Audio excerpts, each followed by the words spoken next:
Okay, everyone, thank you for coming. Today we have a guest speaker. His name is Sam Shafi. He's from Pitch In. He's Malaysia's first crowdsourcing platform. So let's welcome him.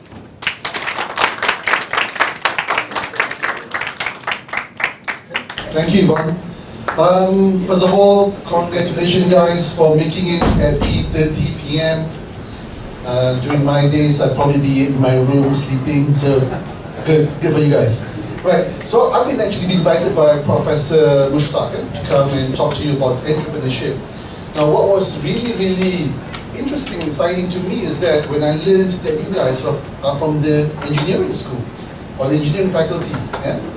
And I think it has to do a lot more with Professor Mushtaq. And I met him briefly at Starbucks today. And he told me the fact that a lot of engineering students don't realize the potential they have to become really good entrepreneurs. Now, the best entrepreneurs in the world are technical guys. The folks of, say, Gates, the guys who invented Google, the guys who invented, say, Yahoo, Dropbox. These are all technical guys. You know?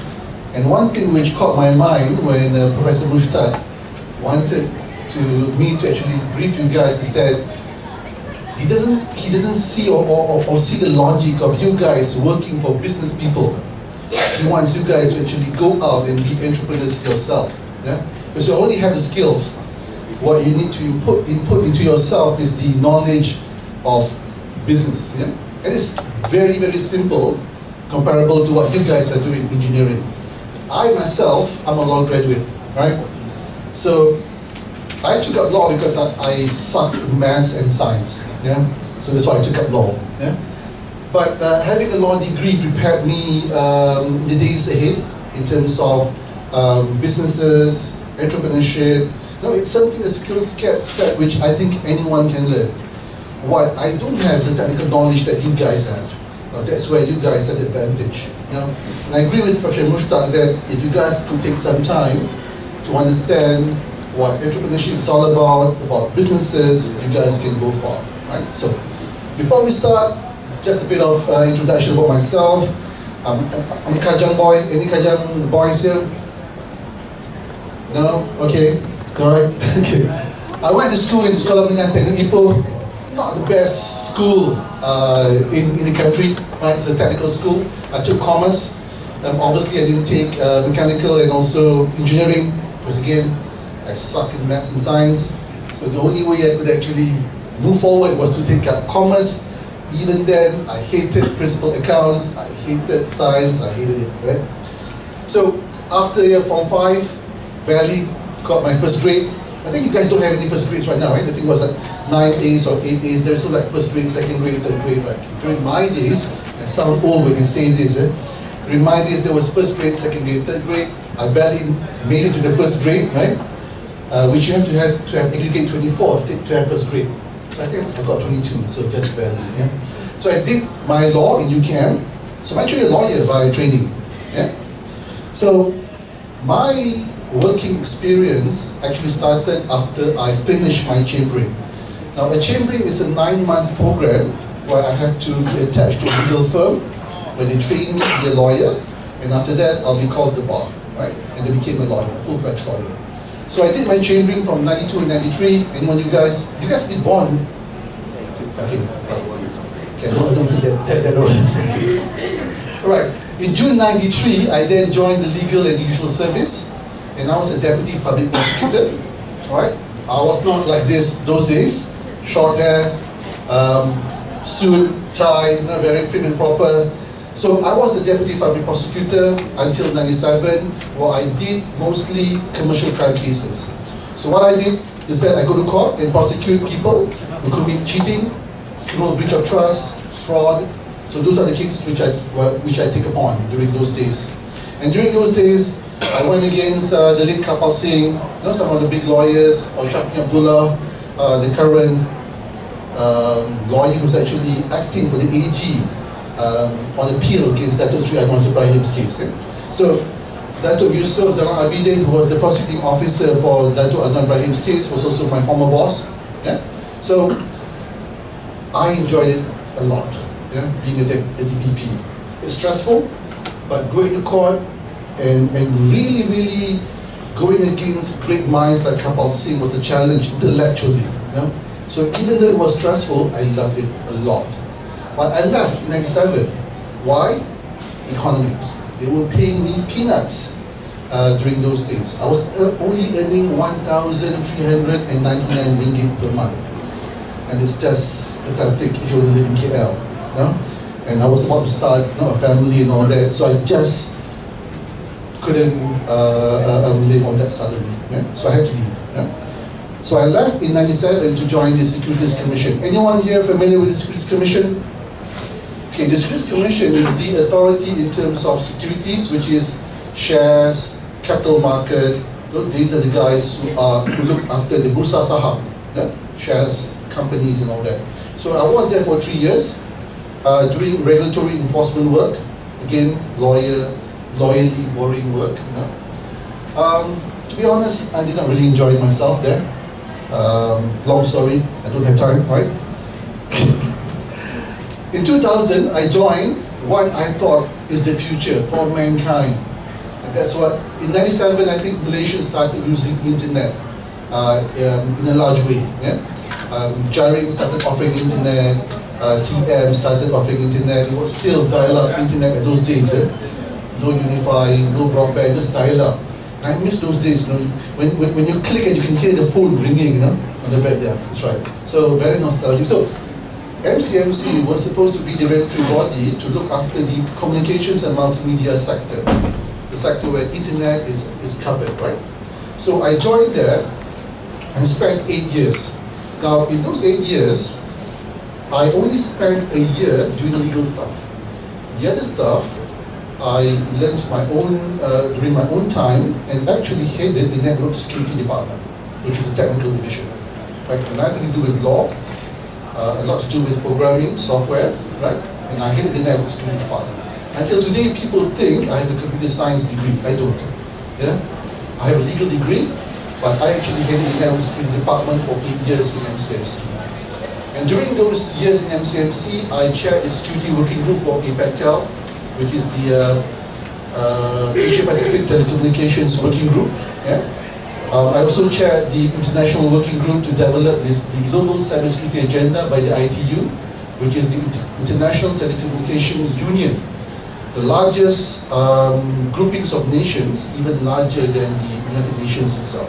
Yeah? So I was also the chair for that ITU group. You can Google my name, Shamsul Jafni Shafi'i, you could find information about what I did during those days. In 2008, I left MCMC.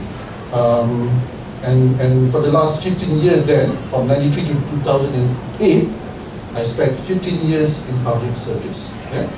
Earning a salary, 9 to 5, sometimes exciting, sometimes can be drag. Yeah?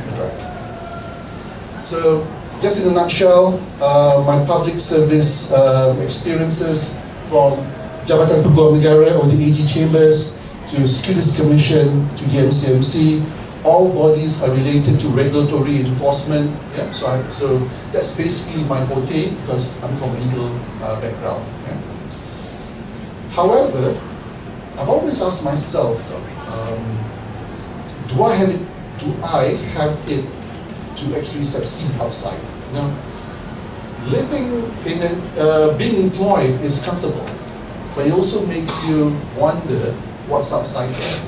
So I call this year, 2003-2008, is my reflective years. You know, reflecting about life, being philosophical about things, and seeing whether I could actually succeed outside. I thought I did fairly well inside, you know, in the system, you know. I was comfortable, earning a salary, good salary. I was traveling a lot, you know, overseas, chairing international meetings, meeting international people, representing Malaysia. It was good, you know, but I just felt empty, thinking that I could do more, you know. And I wanted to build my own legacy, not only in Malaysia, if possible, if it was possible for the global community, at least in Malaysia, right? And that's when I had these reflective years. During those years, when I was 35 in 2003. You can do your maths, you can guess how old I am right now. And I was supposed to leave the service at 2003, but I got a cold feet because I was too comfortable. Right? It was only in 2008 when I was 40 that I decided if I don't leave now, I will never leave. Right? And that's when I decided to leave in 2008 without a job out there waiting for me. So I got to recreate myself. Right? So before I decided to leave, these were the questions which I posed myself. Yeah? And I suppose during you guys, when you leave campuses, some of you guys would probably take a route where you guys work for someone, right? You work for Shell, you work for Petronas or whatnot. Some of you may take the other route of actually working or starting something for yourself. Yeah? But for those who actually choose to work for someone else and later decide to go out, these are some questions which I think you guys also have to ask yourself. Before you leave, ask yourself, what are you good at, right? Secondly, what's your passion? Yeah? Are both the same? Yeah? If it's the same, good, right? So you know what to do. If it's not the same, how do you ensure or how do you make sure that they coexist? Because first of all, passion will not get you anywhere unless you have the skills, right? Right? My skills is being a lawyer. That's what I'm good at, right? But I have passion for other things which I've not acquired the skills. Yeah? So I've got to balance both. Having something, a skill set, which I'm still passionate, but I'm not really willing to die over it, right? And it pays me, it gives me money, it pays the bills and all that. But there's something else which I'm more passionate about, right? So in my case, both number one, number two were not the same. You know? So I've got to find a way to make them coexist. Okay, I saw this movie, right? This is how I felt when I wanted to start. You know? I was a virgin at 40 years, not that virgin, not that kind of virgin, but virgin in entrepreneurial, right? It's a scary world out there, but when I see people doing stuff, now I think that probably I could do too. Because I think I've proven myself in the public service and also excelling myself in a zone where it's all guarded. Yeah? But I've always wondered, and I think you guys during your life later on, you always have this thing. Well, do I have it? What's me to actually succeed outside? Where there's competition, people are always competing with you and trying to be the better person than yourself in terms of business and whatnot. Yeah? So I always ask myself whether I could do it. So first of all, what am I good at? No, I'm not good at being Matthew McConaughey. No, I'm good at being a lawyer, right? So the first thing which I told myself is that I've got to find work related to being a lawyer, right? And that's when I set up a small boutique consultancy firm that specializes on intellectual property and copyright, right? Because if you guys don't realize this, IP and copyright is big business in Malaysia. Not only in Malaysia, in the world, right? People are becoming more self-aware about their need to protect their IP and copyright, right? If you're a content creator, you want to protect your creations, yeah?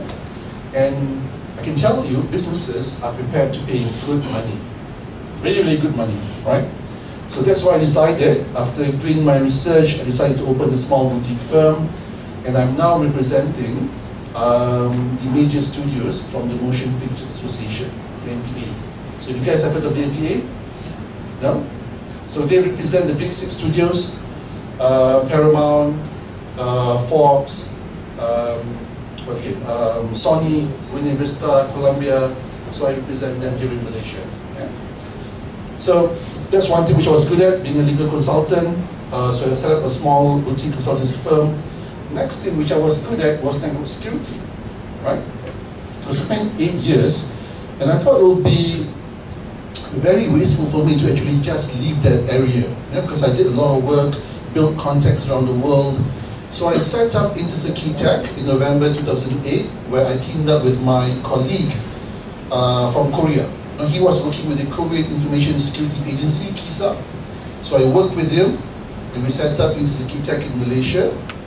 And just after we set up, we instantly got projects in Malaysia, in Korea, and also in Myanmar. Don't ask me what we did in Myanmar. Right? Plus, we also did work for MAPS. No, MAPS, the guys who's looking after your ATMs and whatnot, right? So we did the penetration test for MAPS. We make sure that all the ATMs are secure and all that. So we did the tests. My company did all the tests for MAPS. Yeah? So along the way there were frustrations. We lost a lot of deals worth millions. And again, it's part of business. And again, I don't want to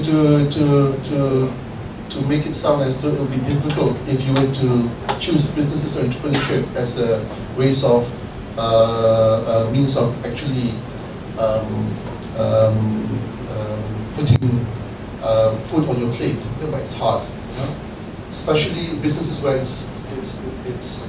it's a closed business where connections, networks is important than what you know intellectually. You know? Sometimes that matters most than your skills. Yeah? So I learned that the hard way, and there were deals which we thought we could have won because we had all the skill set, but we just lacked that network. Yeah? We just didn't know the right person and whatnot. So you'll go through this if you were to start a business by yourself. But again, it's all part of business. It's not only in Malaysia, but also other parts of the world. Yeah? But once you get over that, there are other opportunities that you can actually see in front of you, right? So, being a lawyer, doing network security, these were the two things which I knew best. Yeah, and quickly after I left MCMC, I set up these two companies, and from the first month I left, I already got customers. Right? So I prepared myself so that if I were to do whatever I want to do in terms of my passion, I always have a safety net behind me. Yeah? So I had already two safety nets behind me that prepared myself. So what's my passion? Apart from supporting Liverpool, which I can't really make money from, I actually spend a lot of money supporting them and crying because they never won. Yeah? That's a Manchester United supporter there, hiding. Yeah? So what's my passion? My passion is to building stuff. I love to build stuff. The internet, you know what guys? I sometimes wish I was born during your generation. During my generation, there was no internet. I did my thesis using a typewriter, you know? And looking at your generation with the internet, the tools that you have, I wonder the things with which I could have done in campuses. The naughty things and great things I could have done using the internet. And also, I always wanted to be an entrepreneur. You know, and always, you know, seeing people like Steve Jobs, Bill Gates, training stuff, inspiring people. I think entrepreneurs are really, really fantastic people. Yeah? More so than innovators, I think. You know? Because entrepreneurs is not an easy job. It's difficult. It's lonely. You know. But people who survive and actually become one, a good one, is actually fantastic people. And that's why people like Steve Jobs. If there was a religion, I'll probably subscribe to it. Yeah? All right. So I've covered the things which I did to cover my back. You know, if things didn't happen, I had my legal consulting firm. I got my network security. They were doing good. We were executing businesses and whatnot. So I felt good. You know. So then the time for me to set up my first entrepreneurship company. Yeah? It's called Friendly Red Media. This was in 2009. This company focused entirely on augmented reality. You guys have heard of augmented reality, right? AR? Come on, right? You've heard, right? Okay, AR. Now, in 2009, AR was still very new. No one was doing it commercially, but more than a lot, we see a lot of people doing it for event purposes, just to make it cool, to hype it. There was no need in terms of commercial, right? So it was a cool fade. In the end, we found that people didn't want it on a daily basis. They wanted for an event that they were not prepared to pay a lot of money, right? So we thought we were ahead of time, and we didn't see any business sense in that. Also, I had problems in the company, right? And again, this is where I think when you start a company, you'll see the dynamics of actually communications, teamwork. I'll probably caution you, if you want to start a business, don't start the business with your best friend. You could turn out to be your worst enemy later, right? So that's what I experienced. Yeah? But again, if you guys can work around that and be honest and communicate, you could work that out. Yeah? I think the problem we had for Feather Rabbit Media was that we were not communicating. You know? Things were left on our own. We did not put everything on the table. And before we knew it, the company was not going anywhere. We hated to come to the office. Probably we hated each other too. Huh? So after a year, less than a year, I decided to get out. So I left. I sold my shares to the partners at States. They're still in business. You should Google them. They're still doing business. They're still doing augmented reality. Although still, until today, after 4 years, it's still something new. Now, people don't really see it as a need in their day-to-day life. Yeah? It was something cool, but something not what people needed. Yeah? So we thought being the first to be doing AR in Malaysia would give us that extra advantage. No, actually, it's not. I found that it was more painful because we were ahead of time and few people cared. I can tell you nobody cared, right? So in the end, it was not really a business, right? Probably a year from today, maybe it will be something relevant. In fact, right now in the US and Europe, AR is quite big. So timing is everything. And again, my advice to you, if it's not working, don't hit your head on the wall. Just pack your bags and do something else. Yeah? It's all practical, right? In business, nothing is sentimental, nothing is nostalgic, everything is dollars and cents. If it doesn't make sense after a few months, let go and move on, right? My experience, because I spent a lot of money on that company, right? Okay, my second part of my sad story, Table for Us. Table for Us is an app to reserve tables in restaurants. When we launched it in 2010, we were probably the first in Malaysia, right? Actually, I don't think it's available on Google Play, I think it's available only on iOS. So if any one of you are using iOS, iTunes Store, download it. It's available still, although you can't use it, right? It's not functioning anymore, but it was cool in 2010, right? Okay. So we launched it after 3 months. It's available on iTunes right now. And we were actually chosen by Naval Ravikant. You guys know Naval Ravikant, who is he? No, you don't. Please Google him. He's a very, very important person in the US. He's actually the co-founder of AngelList. It's a website where startups put their companies online so that investors, VCs, angels will then invest in their companies. Yeah? So Naval Ravikant thought that we were a cool app, that we were one of the 5 companies or startups which he chose to mentor during his visit to Malaysia in 2010. Yeah? To me, that shows the potential that Table for Us had. In fact, he told us that we should move to Silicon Valley. In fact, he told us that we should be moving to Silicon Valley and actually challenge OpenTable. If you Google OpenTable, OpenTable is the largest table app reservation company in the world. Right? It's huge. It covers US, Europe, and also Asia. Right? And no one is challenging them. So now when they look at our app, he found it interesting. He thought there was potential. But he wanted us to move to Silicon Valley. Right? Because you know what? Every angel investors or even VCs, before they want to invest in you, they want to know you very well. So it's difficult for him to actually know us if I'm here in KL and he's in Silicon Valley. So he wanted us to move, you know. But you know what? Being the local boys, kampung boys, the idea of actually leaving KL, my nasi lemak, roti canai and all that kind, you know, I thought, now let me just conquer Malaysia first, then I'll think about it. On hindsight, we should have taken that offer. Now we should have taken that suggestion and moved, you know. And this is something which I think I want you guys to also think about very careful when you have this opportunity. It's not about leaving Malaysia and then moving elsewhere. It's about taking an opportunity.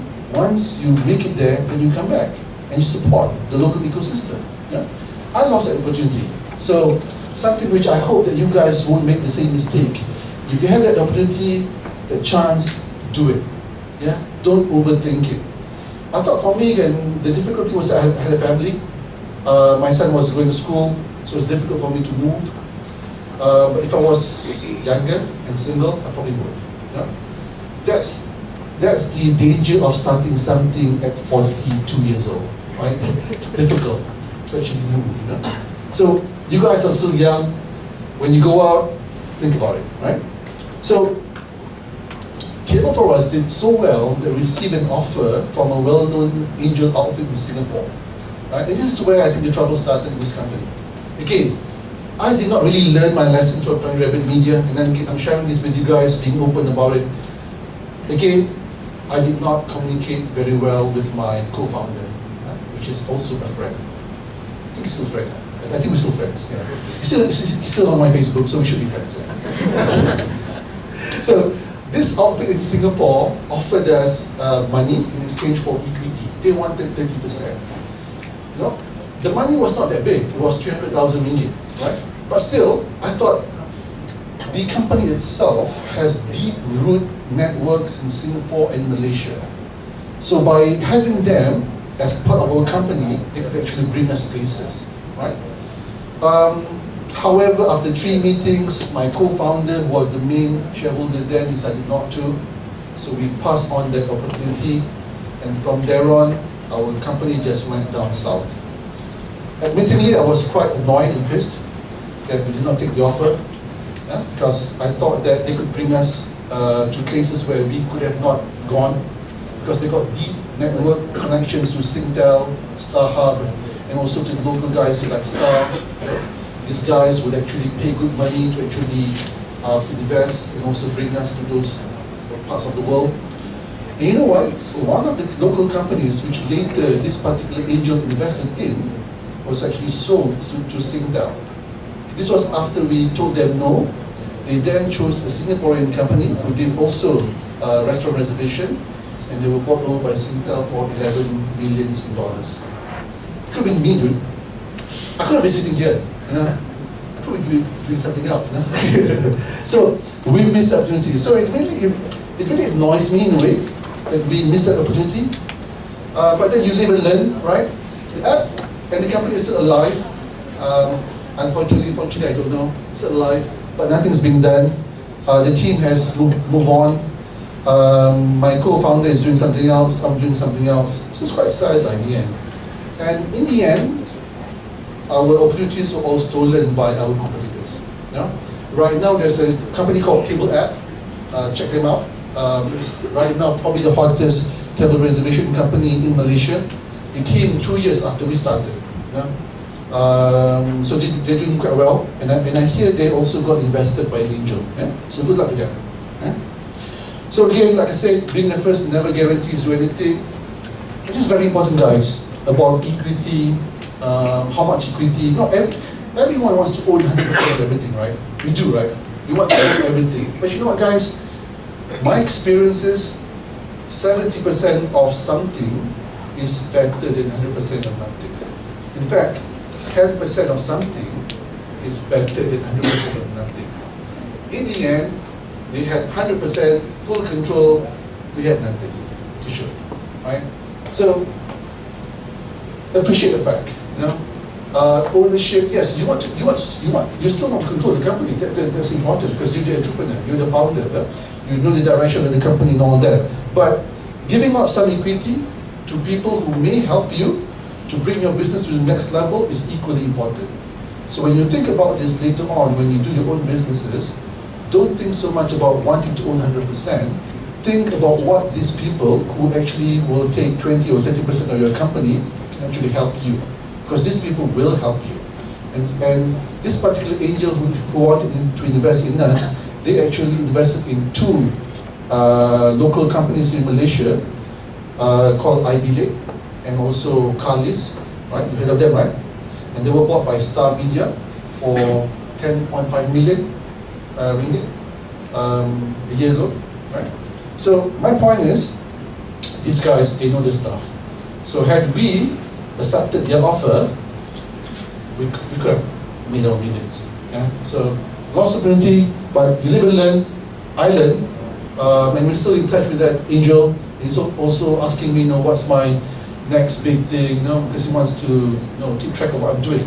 So it's good that he's still interested in me and what I'm doing, So hopefully, once one of my startups is ready, I can approach him again and ask him, hey, do you want to invest in this, right?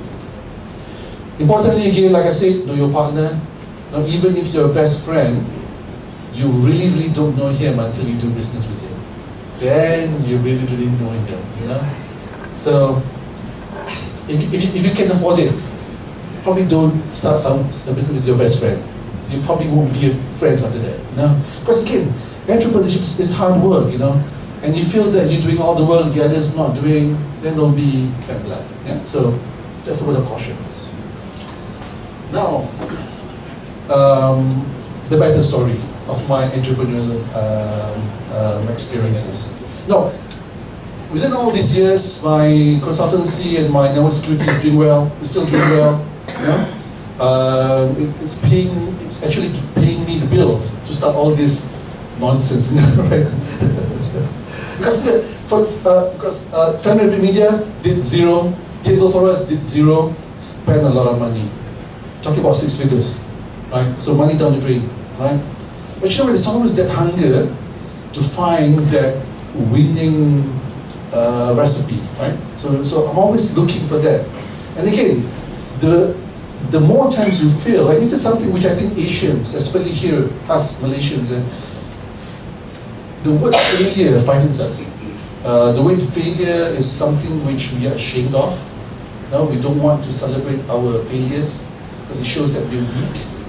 Now, I am happy to share my failures to you because every time I fail, I learn something.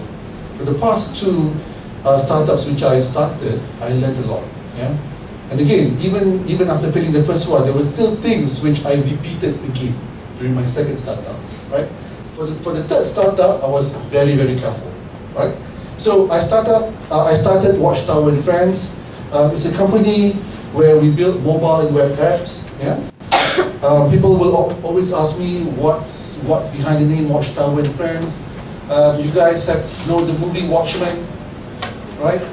Do you guys remember this particular scene when the owl Rorschach was driving using that spaceship, confronting the bad guy, right? And as the 2 guys were about to jump from the spaceship, then suddenly Jimi Hendrix song All Along the Watchtower played. I was sitting in the cinema that night, and when the song played, I told myself, I've got to name my company Watchtower. So I bought then you know what? Next day I went to my nick, did some search. You know what? I saw the domain WTF.my available.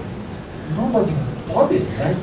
I'm like surprised. Nobody bought WTF.my, So I bought it. Yeah? So and then you know what? By convenience or by coincidence, WT is Watchtower. I was struggling though. What is F? So Watchtower and what? Watchtower and what? I can't say Watchtower and what, right? So then I thought the best would be Watchtower and Friends. So that's how the name of the company came about. Watchtower and Friends. And I bought the domain name WTF.my, right? So it's cool. Yeah? So when that company started, I was stubborn. I thought I still wanted to have a go on augmented reality. We had interest from Halal Hub and also Maps to do AR. But in the end, guys, I have to admit, I was just purely stubborn. I wanted to prove my former partners in Family Media that I don't need you guys, I can do it on my own. And actually I couldn't because the market was just not ready. So it was not sustainable. I had the self-realization. It's like a ray of sunshine hitting me one day. I'm saying, nah, screw this, I'll pivot, right? Pivot is that you change direction from what we're doing to something else, which I did. And that's when I started an accelerator. You guys know what an accelerator is, right? An accelerator is a company where we then incubate companies, startups, prepare them for the next 6 to 9 months or 1 year, depending on the company. Prepare them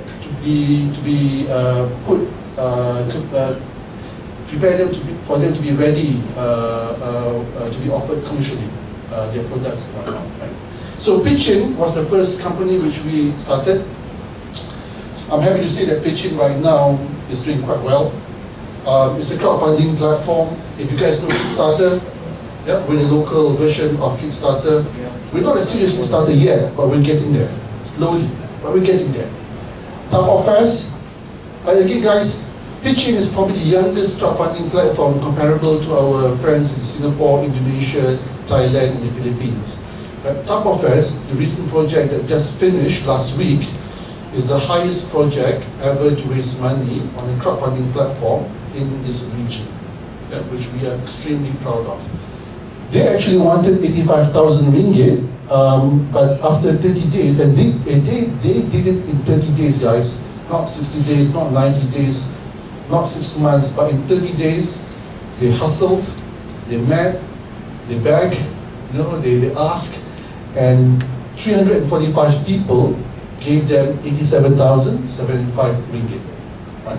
So the festival will now be on at Penang Botanical Gardens on June 14. Yeah? So this is a real success story for Pitch-in, and it actually gives us validation that crowdfunding can work. I know Professor Mishra told me that you guys are, via open learning, are doing something that's possible, right? Right? You guys started something on Possible? Yeah. You started, right? So after this, check out Pitch-in. Come on, support local. Yeah. Check out Pitch-in. Because you know what? We have already a crowd of people looking for the next best thing for them to support. Yeah? And I think Pitch-in will get bigger and stronger as we go, as we spread the word about Pitch-in, right? Okay. The other thing which is started by also Watchtower and Friends is called Surf, right? Surf is not surfing. No, we do not sell surfboards. Don't sell shorts to go surfing. No. Right? Okay, Surf is actually a news portal that focuses on local campuses. You guys know what TechCrunch is? Have you guys gone to TechCrunch.com, right? TechCrunch is the default portal for startups, technology, and entrepreneurship in the world. Every startup wants to be covered by TechCrunch. Once it's covered by TechCrunch, pray your server does not get busted, because people will be hitting your website just to check you out. Because once you're covered by TechCrunch, you've made it, right? So we wanted to be that version, but we wanted to focus only on campuses. We wanted to see what students are doing in Taylor's College, what students are doing in KUSA, in Terengganu, or UMKL, or UNIMAS, or whatnot. I've always been intrigued and curious as to what students are doing here in Malaysia.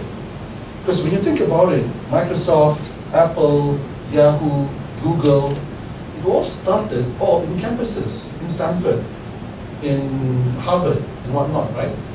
So why is there nothing being started here in Malaysia, in campuses? Why? Don't tell me you guys are still following my footsteps in the 80s where I just lepak, kacau aware, and all those things. Because things have moved on, guys. You guys have the internet, you know. So I've always been curious about what local students are doing, or even foreign students are doing, studying in Malaysia. What are the things that they're creating? So we wanted to cover them. And you know what, guys? To be very honest with you, I've not uncovered a lot, which is sad to me personally, right? And again, if you guys have any tips on your friends, or even yourself, what you guys are doing, just tell me. I would love to write something about you and cover you on Surf. Yeah? And you know, guys, Surf is actually now being endorsed by agencies like MDEC, like Cradle. They are looking for startups and campuses. Yeah? So if you guys are doing cool stuff, tell me, contact me. I'll write about you guys, and hopefully the folks in MDEC or even Cradle would find it interesting, would actually talk to you guys directly. So what we want to do is actually to highlight what you guys are doing, so that investors, fellow entrepreneurs outside there can see the talent that you have and actually can help you guys grow your own startups in campuses. Right?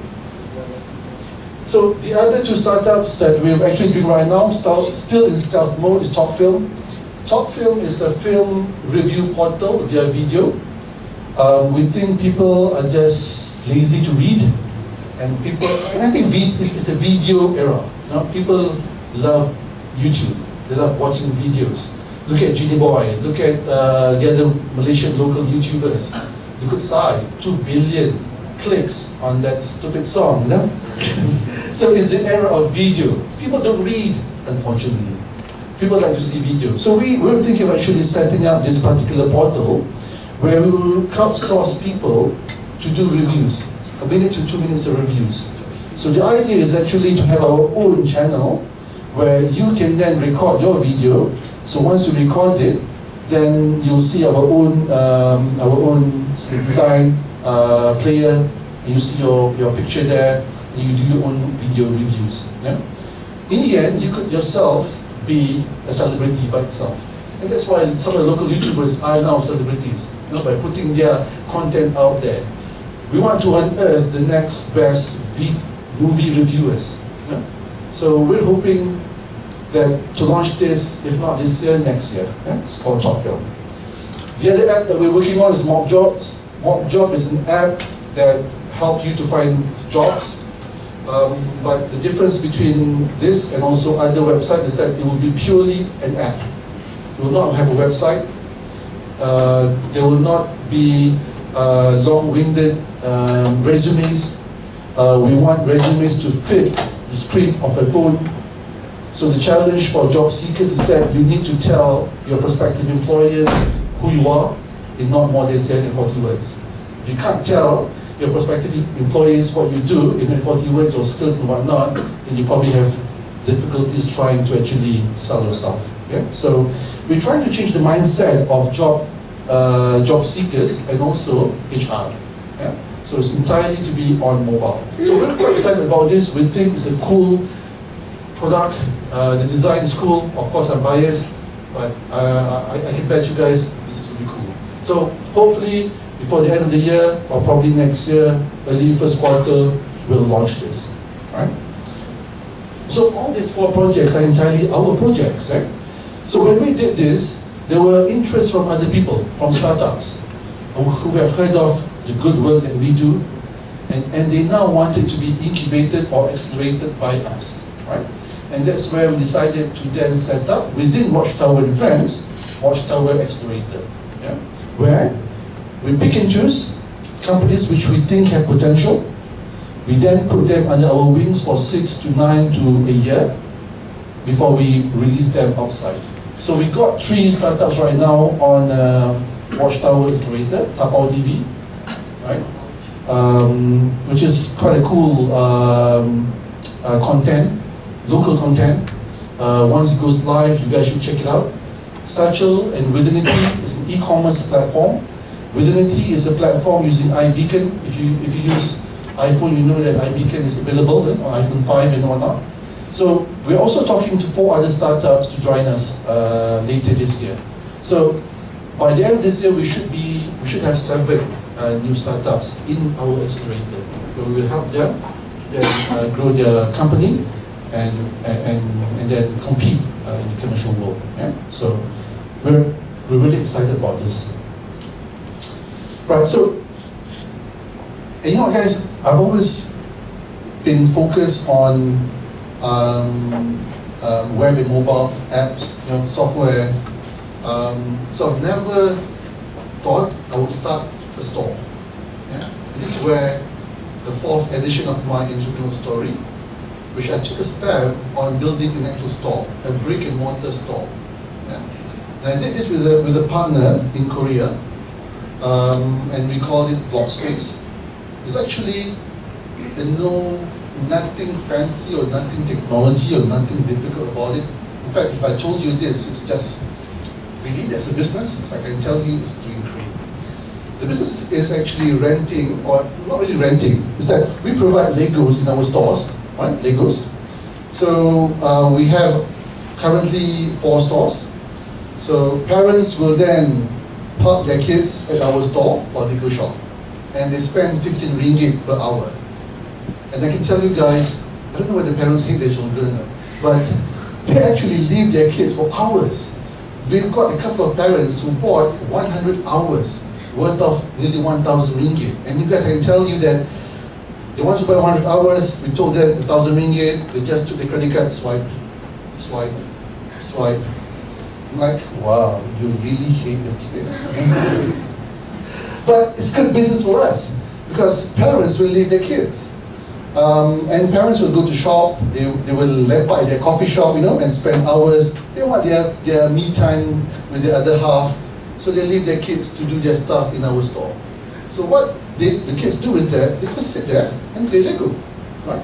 Now parents love us because first, they don't have pesky kids following them all over the shopping complex. They love us for that.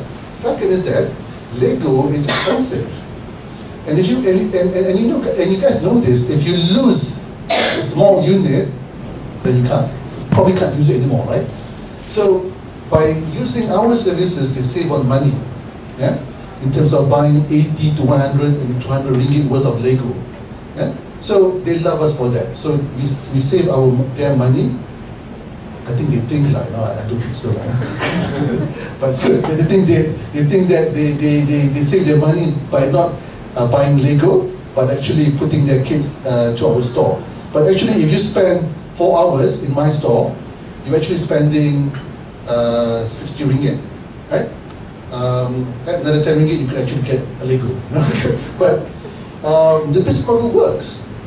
We launched our first store at Ikano. If you've been to Ikano, it's at the second floor, opposite of Popular Bookstore. That's our first store, our flagship store.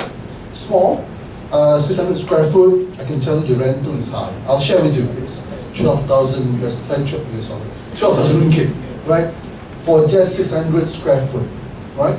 But I can tell you guys, ever since we set up the store, we've met rent every month without fail. Also, money to pay our 2 girls who are helping out the store, plus some for us. I've been really, really surprised by what we've done with Block Space. So the first store was in Ikano. We opened on 1st March 2013. We followed suit by a second store at the school in Jayawan. Have you been to Jayawan? Right now it's a ghost town. Not a lot of stores there. So we're having difficulties in Jayawan. Because when we opened there, Jayawan promised us that at the time we open, a lot of stores will open. There's only less than 10 stores, I think, and that's really hard because traffic is not coming in. But having said that, we've now sort of like re-strategized the school, our store at the school, to be a place where the kids can do Mindstorm and also do stop motion classes. Yeah. So the third store was actually open at the main place in USJ. Have you guys been there? Main place? You know guys, this is really pathetic. It's my store, but I've not been to that particular branch yet. Pathetic, right? I'm thinking that by the time I go there and if the staff sees me and I walk there as though I own the place, because I do own the place, they look at me like, who is this guy? That's walking inside the room and thinking it's own this place. Yeah?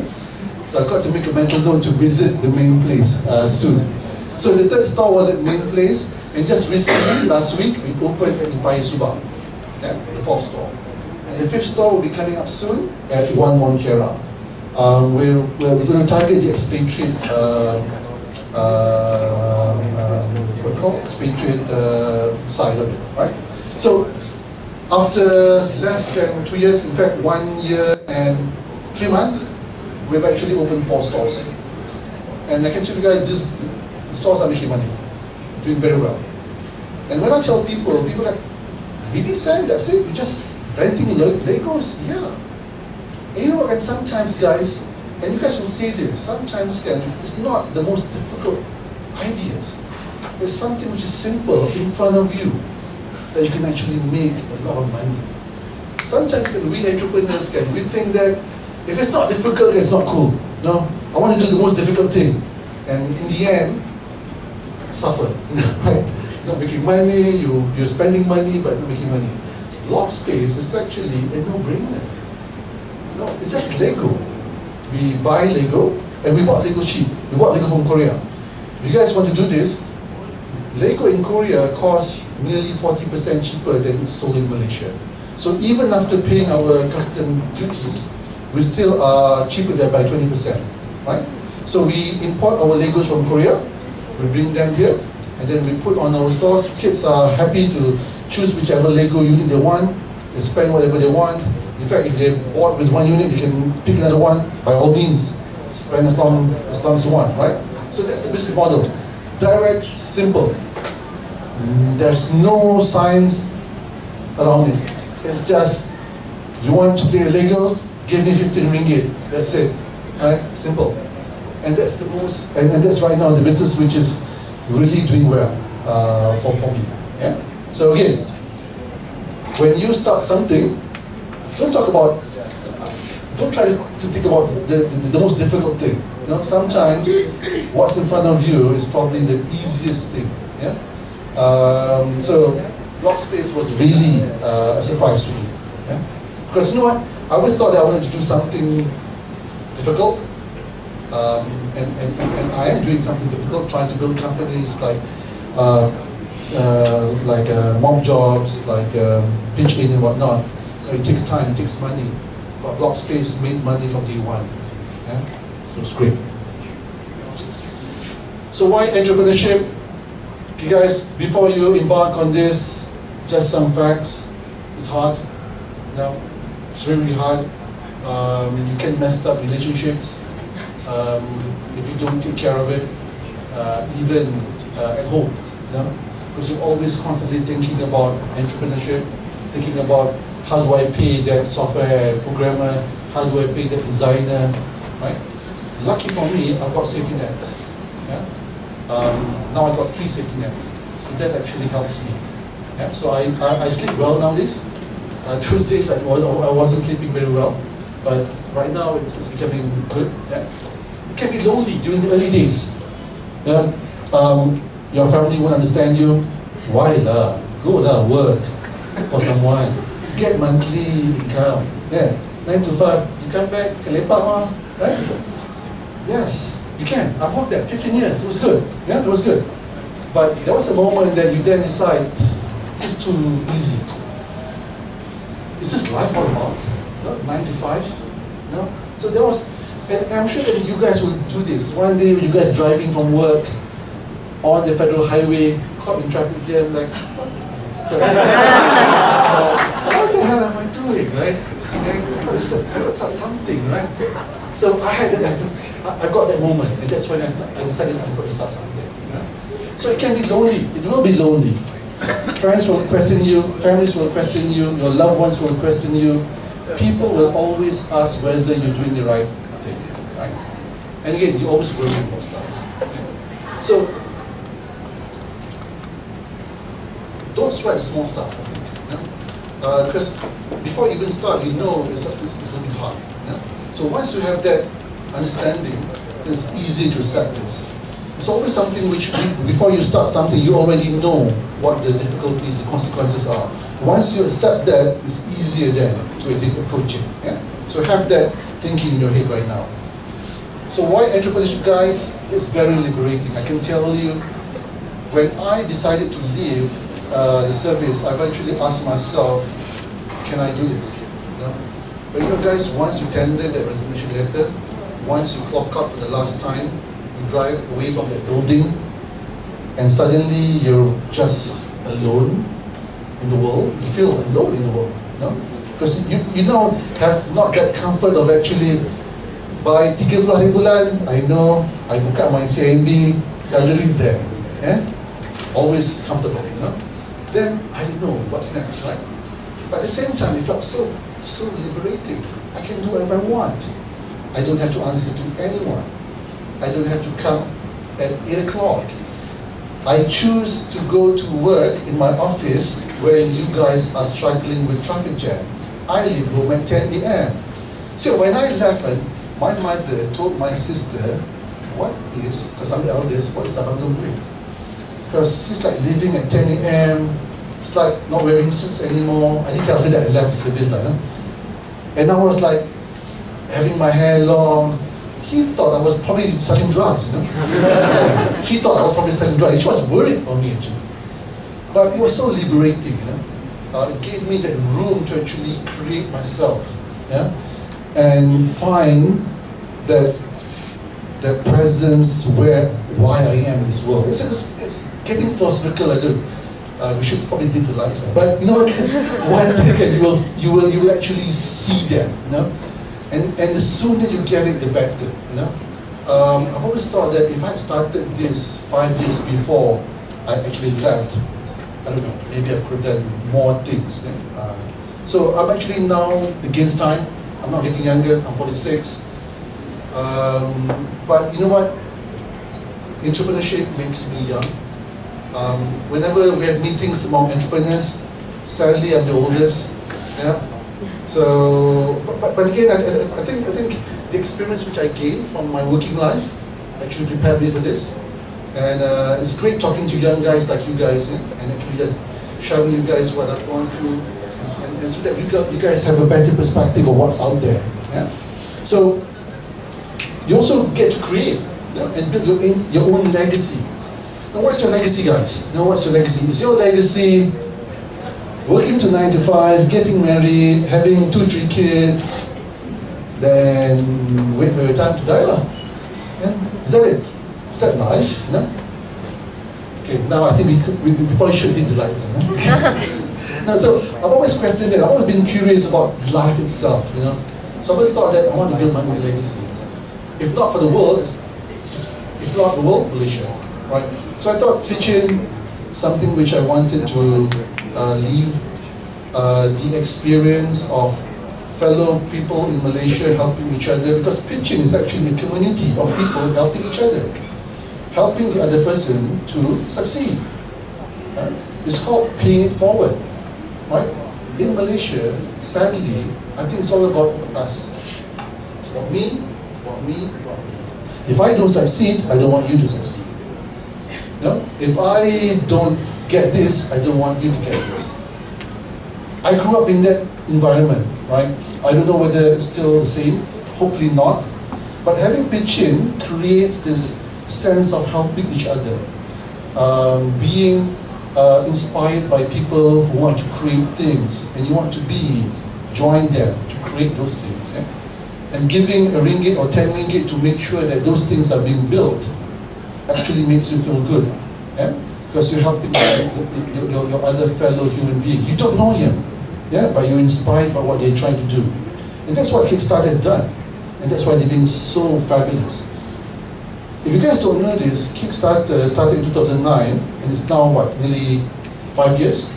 Within that 5 years, you know how much money that people have actually put into Kickstarter to support projects? 900 million US dollars.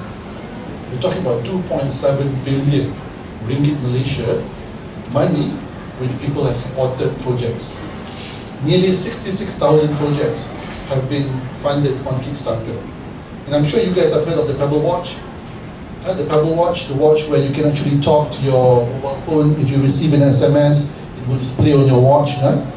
That particular entrepreneur, the three of them, they went to see angels, they went to see VC's bank, they were looking for money. Nobody wanted to give them money because they didn't want to support a hardware project, because hardware projects are usually difficult to get money from, right? They usually go for software projects. So in the end, these three guys went to Kickstarter. And within 45 days, they actually raised 10 million US dollars. Right? And they get to build the Pebble Watch. And because of that, and I really, really firmly believe this, because of that, you see Samsung developing the gear. There are now rumors about Apple doing iWatch. I'm going to bet a ringgit at least that in October, Apple will announce iWatch. I think so. Yeah? So save money. It's going to be cool. Anything by Apple is cool.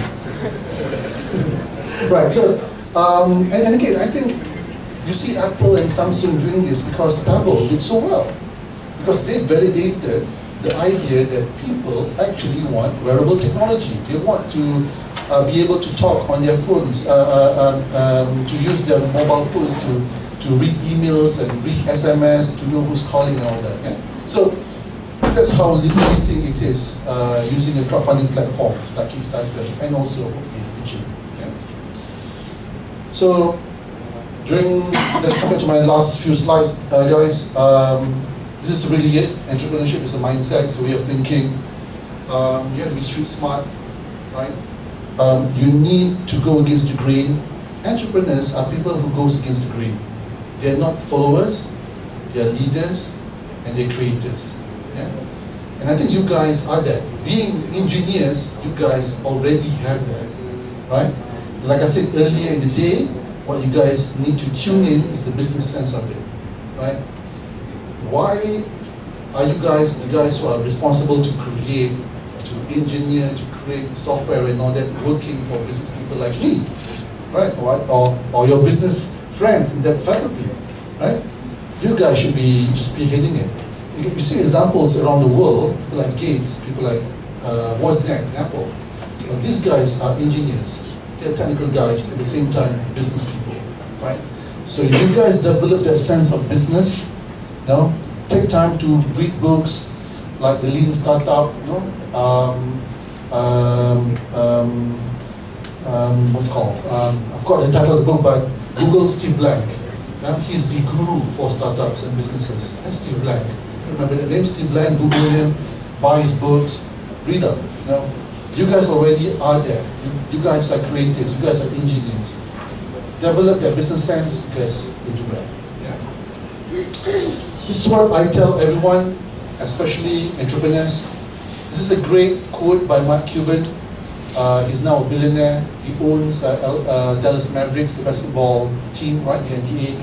Now, this quote actually, I love this. When you're in business and you're starting something and you're becoming an entrepreneur, more than often you always get no answer.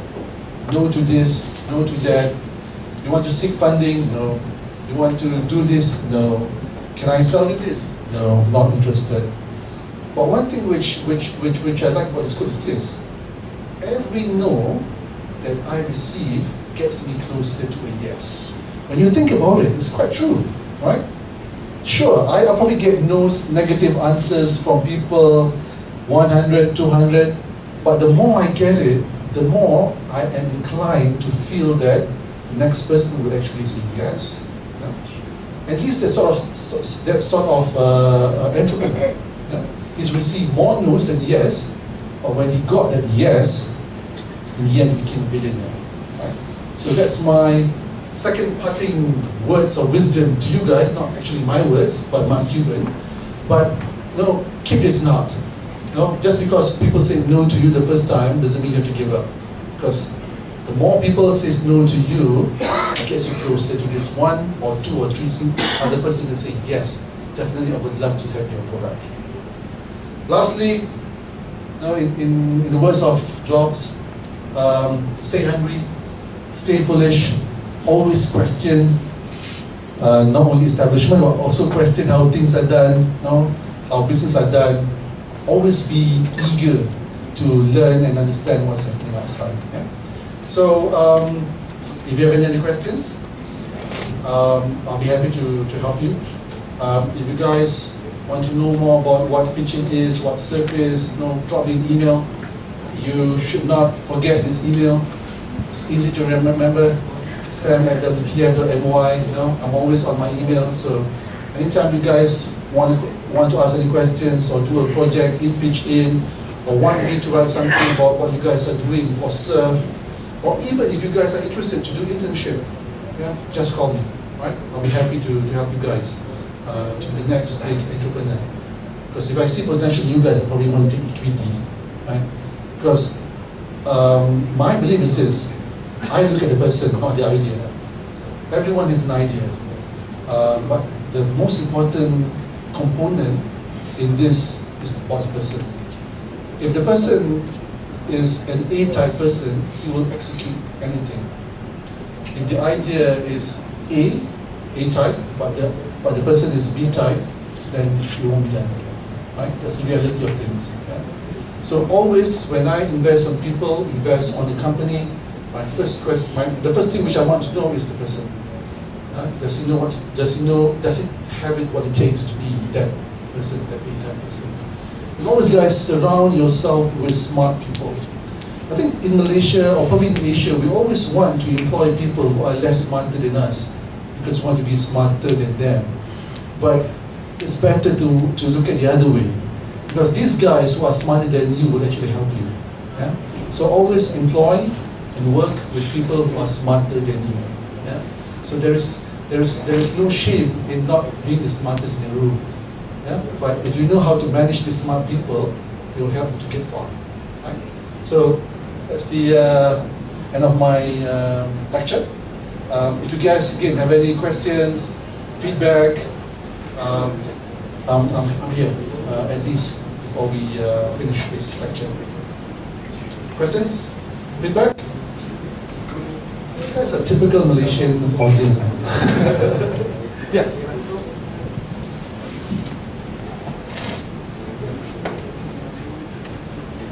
Okay, hi. You mentioned that you have a chance to move to Silicon Valley, right? How you know that? Are you going to succeed in moving there, or else, or maybe you just fail? True. Again, when Naval proposed that we actually move to Silicon Valley, for me or for us, the team, there was an opportunity. The fact that we will actually succeed or not still up there, whether we will or will not.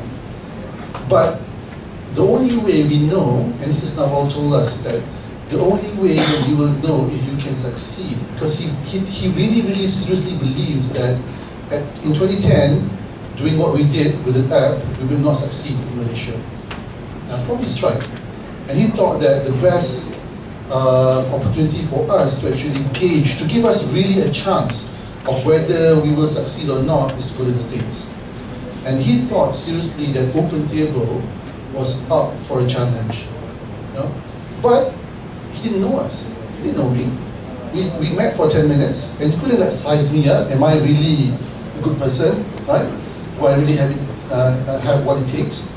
So what he told us is that you guys have to move to the US. You guys have to relocate. Yeah? And again, also that's testing us as entrepreneurs. Are we hungry enough that we're going to leave everything, spend our money, and relocate? Because I think Naval was also testing us. Are we really global entrepreneurs? Or are we like Jago Kampung, you know? I mean, right? So, you know what, on hindsight, we probably should. I probably should have relocated to San Francisco. Sell my car, probably mortgage my house, and take that 6 months and see how it goes, right? So, I will always have that lingering thought, even right now, looking at what Table for Us was. We could have done well. We didn't. But yeah, answering your question, there was no guarantee. No, but then again, life is like that, right? If you don't take the opportunities, because he was actually offering us an opportunity, and there's not many startups which get that kind of advice from people like him to relocate. When you get advice from someone like him, you probably should think a lot of time, give it a lot of thought, but you probably should. We didn't, so we lost. Yep, there was a hand just now. Yep.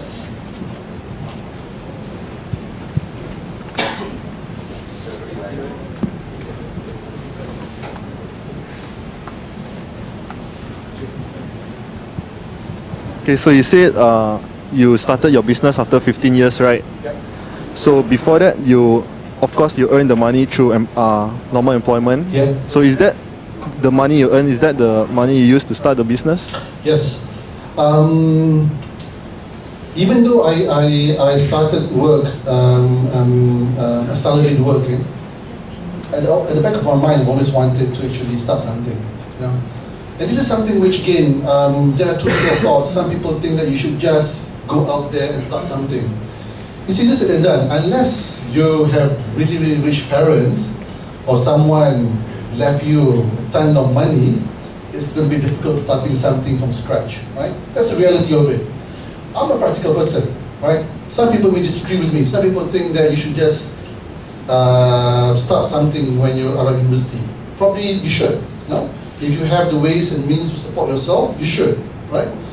But those days I was practical. I knew that without a steady income to actually support me, it's going to be difficult trying to do this, right? So what I did is that I saved some money, right? By the time I was ready, I already prepared at least a couple of months to set up these two companies, the network security company and also this legal consultant firm, right? Because again, I'm practical. And I tell you guys, all the startups that I started, no money from any other person but myself. Swear to God.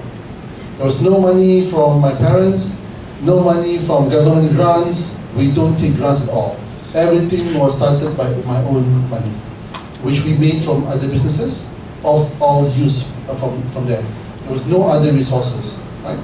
So that's something which I'm quite proud of, and something I think you guys should try that too. But having said that, there is a lot of grants, funds out there available. I think Malaysia and Singapore is probably the two countries or two governments that is throwing money to entrepreneurs. Yeah, practically throwing money. You got 150 in Cradle, you got 150 something in MDEC, you got SME grants, you got a lot of funding and grants out there. So there is no excuse to say that there's no available grants. If you're not getting the grants, probably your idea sucked, unfortunately, right?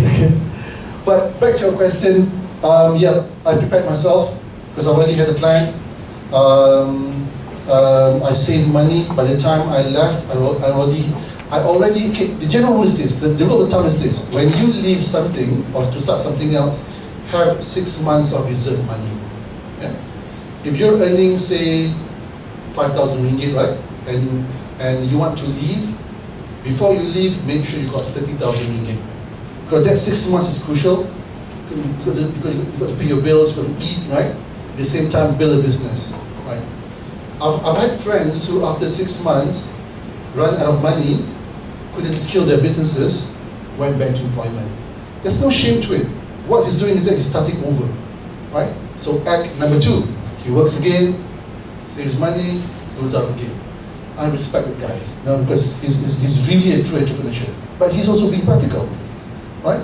So rather than say wasting their parents' money or borrowing money from people that you love, who will not see their money back, right?